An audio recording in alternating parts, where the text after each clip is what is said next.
Assalamualaikum warahmatullahi wabarakatuh. Alhamdulillah, alhamdulillahi rabbil alamin. Assalatu wassalamu ala ashrafil anbiya'i wal mursalin Sayyidina wa maulana Muhammadin. Ashhadu an la ilaha illallah wa ashhadu anna Muhammadar Rasulullah. Allahumma salli ala Sayyidina Muhammadun musahbihil wal ikram ya wal jalil wal ikram. Allahumma salli wa sallim wa barik wa karim azanil nabil karim innil lazi min jamalika wa innal lazi fin jalalika wa innahu fin kitabika ya allazi wa tahirin wal mujahidina amma ba'du ibadallah wa ittaqullah. Alhamdulillah, kita panjatkan segala puji syukur kita kehadirat Allah Subhanahu wa taala atas karunia limpahan rahmah dan hidayahnya, serta dengan izinnya juga kita dapat menjalankan perintahnya, beramal dan beribadah dunia dan akhirat, zahir dan batin. Bersalam kita tidak akan pernah kita lupakan. Marilah sama-sama kita sampaikan kepada junjungan kita, Nabi Allah, Nabiul Akhirul Zaman, Rasulullah Muhammad sallallahu alaihi wasallam. Atasnya kalimahnya dengan mengkalamkan Allahumma sholli ala Sayyidina Muhammad wa ala alihi Sayyidina Muhammad. Bersyukur kita ya Allah kepada Allah ya Rabbi dalam rangka meningkatkan iman dan takwa kita kepada Allah. Maka dalam kesempatan dan waktu yang dimuliakan oleh Allah ini, kita akan berbagi ilmu pengetahuan, tentunya dengan belajar. Semulia-mulianya sifat bagi umat adalah mampu berbagi kepada sesamanya. InsyaAllah bertemu lagi dengan saya, Guru Mursyid Syekh Nur Muhammad Buya Irwan Maulana Al-Khalidi Sumatera Barat, dalam rangka bertolabul ilmi pada majelis zikir kita, Majelis Zikir Marifatullah Jakarta, dalam rangka bertolabul ilmi. InsyaAllah kita akan mencoba bersama-sama berbagi wawasan. Mudah-mudahan wawasan ini bermanfaat buat kita semua, InsyaAllah. Para hadirin, para jemaah, para ustaz dan para habaib dan semua para yang ulama dan para hamba Allah yang sangat dimuliakan oleh Allah rahimakumullah. Dalam kesempatan ini saya akan berbagi wawasan tentang cara bagaimana kita berkesinambungan di dalam batinnya bismillah. Bagaimana kita sampai sambung rasa, sambung batin dengan Allah dengan kekuatan bismillah. Kenapa? Kalau hanya sekadar kita membaca, bismillah ini akan jatuh menjadi ayat dan ucapan tanpa kita bisa membuktikan, merasakan kehadiran Allah di dalam makom daripada bismillah sebagai penentu dan penghulu daripada ayat. Pada tayangan-tayangan yang telah lalu, saya sudah menyampaikan kepada kita semua tentang apa hakikat bismillah itu. Sesungguhnya kita sudah pernah membicarakan, tetapi dalam rangka itu perlu kita meningkatkan daripada penglihatan mata batin dan menjalankan kodrat bismillah itu dalam menyatakan sesuatu perbuatan, sehingga perbuatan ini adalah perbuatan Allah semata yang kembali kepada dirinya. Inilah yang dikatakan amal dan ibadah. Kita hanya yang beribadah, sementara kodrat itu kembali dengan kodrat antara zat dan sifatnya Allah pada sendirinya. Kalau kita berbicara tentang kodrat daripada bismillah, sirnya sendiri, rahasia yang ada di dalam ba alif sin tadi, ba itu sudah saya pernah sampaikan, bara qara'ah alal batinah, itu adalah batin daripada sifat kodrat daripada sukun kosong dalam wujudnya. Itu adalah masa kosong, masa sukun, atau dikatakan la lam alif. Dia lam alif artinya tidak, berarti tiada, itu adalah alamnya Allah. Nah, mana alam Allah pertama? Ini yang disirkan dalam alif, yaitu sukun pada tempat. Jadi kalau kita ingin tahu bagaimana caranya kita menghadirkan Allah, baik untuk disembah, baik untuk memohon keselamatan, baik untuk menjadi jiwa dan raga kita, baik untuk menyelamatkan hajat kita, baik untuk menyatu dengan Dia, kita harus mengkaji kembali kodrat sir, rahasia yang terkandung di dalam kodrat alif tersirat itu. Apa yang dikatakan kodrat daripada alif tersirat? Apa nama kodratnya? Bagaimana cara bertajalinya kodrat itu dengan kita? Menuju kepada lapisan 4 pada jasad, kulit, daging, urat dan tulang, berdiam pada 3 makom diri dan umat makom rahim, yaitu pada kolbi, batin, markubah, jantung dan makni pada kening, bersifat daripada 14 sifat. 3 kodrat ditambah 4 kodrat menjadi 7, bertajalilah dia kepada sifat alif lam lam ha. Nah, apakah kodrat alif lam lam ha tempat milahnya tadi? Mi'ilah, apakah memang masuk ke dalam pandangan kodratnya Allah dalam milahnya ilah ke dalam Allah? Artinya apa? Benar-benar batinnya Allah masuk ke dalam kodrat-kodratnya, hadir ke dalam kodratnya, menjadi Rabbil Alamin, Tuhan dari sekalian alam. Maka bismillah ini menjadi karomah yang luar biasa kalau kita memakai dengan kodratnya, bukan hanya memakai dengan bacaan. Kenapa? Ini tajalli sirullah. Bagaimana bertajalinya sirnya Allah dalam alif yang hilang dalam ba alif sin. Nah, kalau kita ingin menyaksikan, maka sin akan hilang dalam bentuk pensaksian, tinggallah billah. Nah, inilah billah, ini adalah batinnya Allah, biillah.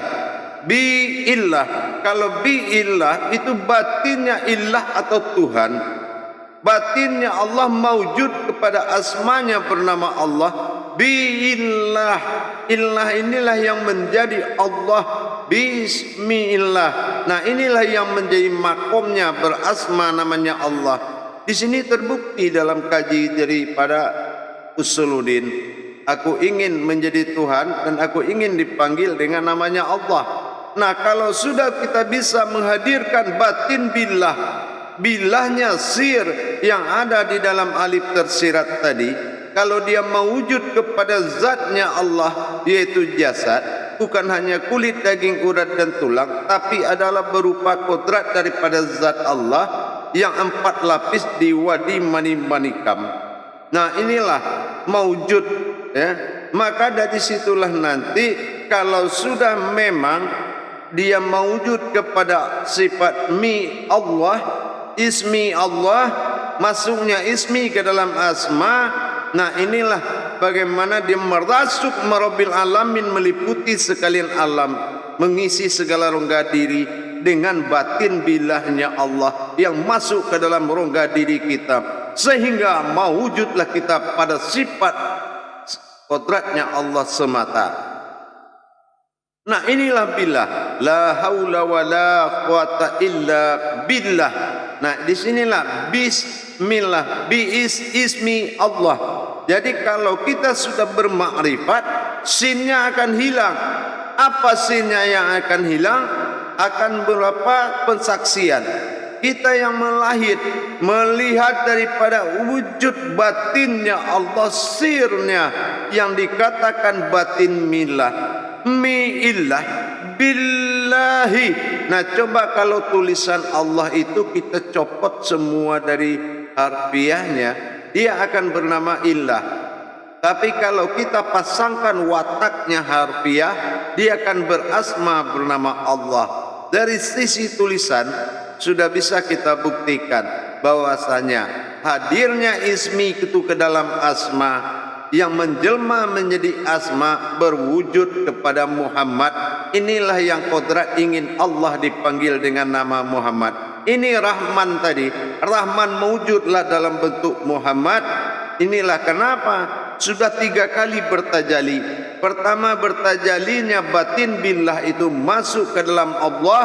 Nah, inilah masuk ke dalam zatnya Allah. Nah, inilah yang dikatakan dengan alif lam lam ha. Dia masuk batinnya billah itu ke dalam masa alif lam lam ha tadi. Warahman, dan mawjud dia. Rahmannya apa? Ini yang dikatakan dengan lillah. Lillahi ta'ala, pemberian Tuhan. Mana pemberian Tuhan? Inilah kodrat yang 4, yaitu Rahman. Apa tajalinya? Tajalinya adalah sifat daripada diwadi mani manikam, sifat kodrat yang 4 dalam diri pada zatnya Allah yang disebut asal usul daripada Muhammad bernama rohani. Nah, inilah dia. Masuklah rohani, masuklah batin kepada zat yang Rahman, maka batin mawujud dalam bentuk wujud daripada Muhammad.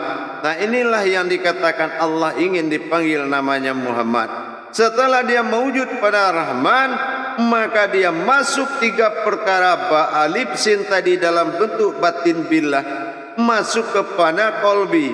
Kolbi adalah batin, sin adalah maknawiyah pada kening, sementara ba batin billah batin itu masuk ke dalam kodrat markubah jantung.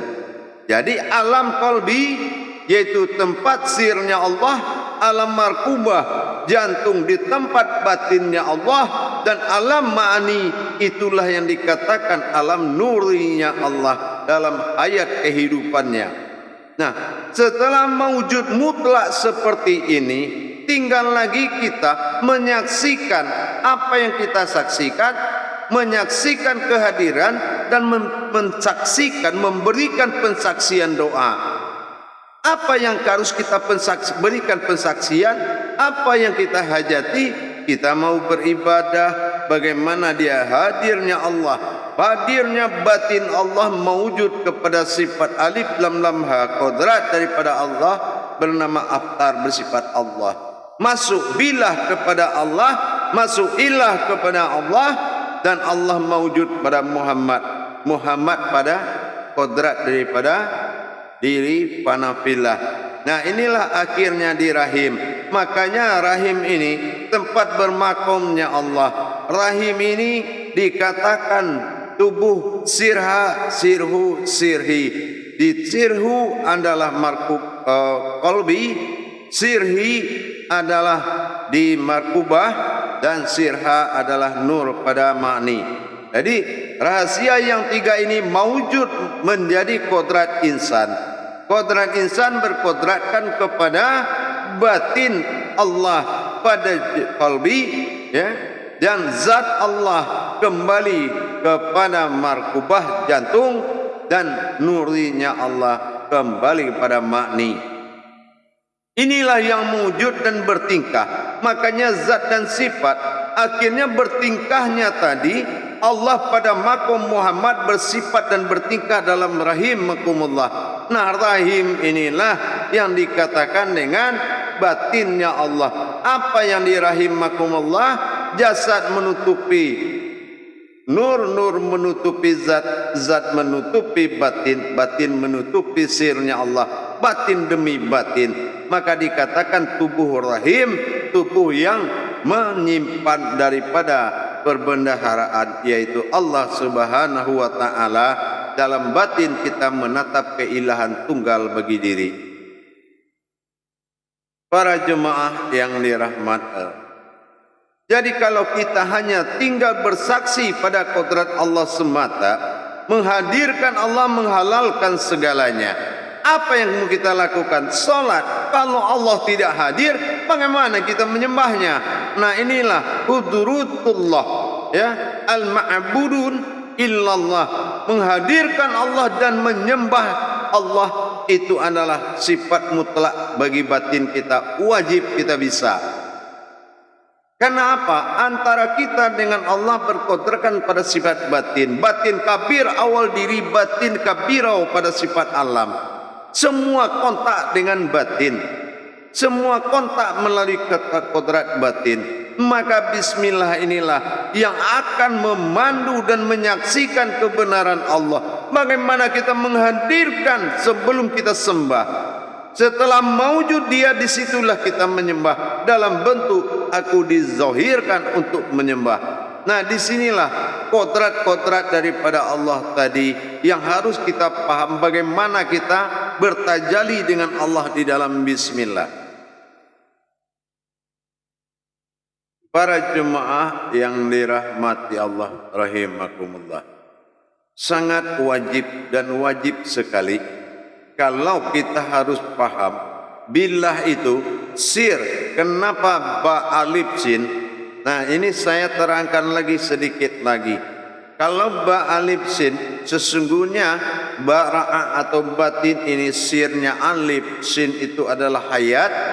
Berarti begitu milahnya batin billah itu mewujud kepada Allah, mau berkodrat kepada alif lam lam ha, milah masuk dia ke dalam kodrat alif alif lam lam ha, atau dikatakan kodratku sendiri atau aftar, maka mewujudlah pada sifat Rahman dalam bentuk Muhammad, dalam mewujudun Muhammad, mim ha mim dal, 4 perkara daripada Rahman. Nah, setelah itu barulah hayat di dalam alam rahim, itulah jasad rahim. Yang mana jasad ini, di dalam jasad ada insan berdiri, dalam insan ada batin, dalam batin ada wujud. Inilah yang dikatakan rahim. Jadi kalau kita sudah berkodratkan kepada keallahan, sifat Allah telah mewujud bagi diri karena milahnya batin bilah Allah. Kalau bilahnya sudah mewujud ke dalam asmanya Allah, maka Allah ingin dipanggil Muhammad dengan kodrat Rahman, maka hayatlah, af'al dan bergeraklah dalam kodrat batin. Inilah yang dikatakan Allah bersifat pada zatnya sendiri. Jadi bersifat dia bergerak, af'alullahnya, ya, fi'ilnya dia juga bergerak. Maka bismillahirrahmanirrahim mewakili semua amalan. Kalau memang ini tahajud dalam awal, selama-lamanya menjadi pokok amalan tunggal bagi diri. Para jemaah yang dirahmati Allah rahimakumullah, apa perlu kita baca? Tidak. Jangan kamu jadikan sedikit suaramu untuk bisa menjadi perantara kepada Allah, tapi kamu harus bertajali dengan batinmu sendiri dalam menghadirkan kodrat daripada batinnya. Allah dinamakan billah, awal asal usul sir Allah alif tersirat. Inilah yang akan illah billah menjadi Allah. Illah akan mewujud menjadi Allah sesuai permintaannya. Aku ingin menjadi Tuhan dan aku ingin dipanggil dengan nama Allah. Setelah mewujud dia pada Allah, zat yang alif lam lam ha, barulah berwujud dia lagi kepada sifat kodrat yang 4, mim ha mim dal Rahman. Itulah kodrat daripada Muhammad. Nah, setelahnya berkodrat Muhammad, barulah mewujud dalam hayat dan bersifat bertingkah hidup dia daripada kodrat rahim, yaitu manusia yang rahasia, kodrat yang rahasia, kodrat yang tidak tahu di asal usulnya. Inilah para jemaah yang wajib kita pelajari, menghadirkan kebenaran dan kebesaran batin Allah di dalam setiap perbuatan, maupun kita menuju suatu hajat, berjalan kemana, mau berkunjung kemana, jangan lupa selalu menghadirkan Allah. Jangan lupa, tidak ada doa yang lebih mulia selain daripada hadirkan Allah dimanapun kamu berada. InsyaAllah wa huwa ma'akum aina ma kuntum. Dimanapun kamu berada, di situ Allah itu ada. Artinya wa huwa, kalau sudah dia padamu semua, Aina maka saya ma kuntum adalah kamu. Nah, inilah iman tertinggi di dalam hukum hakikat. Insyaallah para jemaah, mudah-mudahan menjadi suatu amalan dan pegangan agar kita kemanapun kita pergi, kita selalu menghadirkan Allah. Itulah ilah billah, maujud kepada Allah pada kodrat yang wujud adalah Muhammad, empat pada Rahman, Mim Ha, Mim Dal dan Rahim pada tiga bermakum pada qalbi, ada sir dan batin, ada pada markubah jantung, dan ma'ani nur ada pada kubah dalam kemakni atau kening kita. Akhirnya 7 sifat ini sudah bertajali Allah dalam zahir dan batinnya dan bermaujud Muhammad. Dalam Bismillahirrahmanirrahim diinput, dirangkum dalam satu kodrat. Maujudullah al-haqqal al-maujudun Muhammadun lillahi rabbil alamin. Disinilah keputusan bismillah dalam kodrat yang wujud sampai mewujud, dan ayat dalam rahim bersifat Allah pada rahmannya. InsyaAllah mudah-mudahan bermanfaat dan bisa menjadi amalan dan diamalkan dimanapun kita berada. Kemanapun dan dimanapun, di situ ada Allah. Para jemaah yang dirahmati Allah, rahimakumullah. InsyaAllah silakan kita melaksanakan amalan tersebut. Siapapun kita, dimanapun kita, ternyata tidak ada lagi kita melainkan daripada kodratnya sendiri. Biasakan menghidupkan pandanganmu di samping kamu melihat apa yang kamu suka. Tapi ingat, pandanganmu harus ada. Apa yang kamu pandang, mewujudnya pada Allah, pada diri kita. Bagaimana kita menghadirkan Bismillahirrahmanirrahim? Bagaimana kita menghadirkan sampai daripada wujud dan mewujudnya hayatnya pada rahim?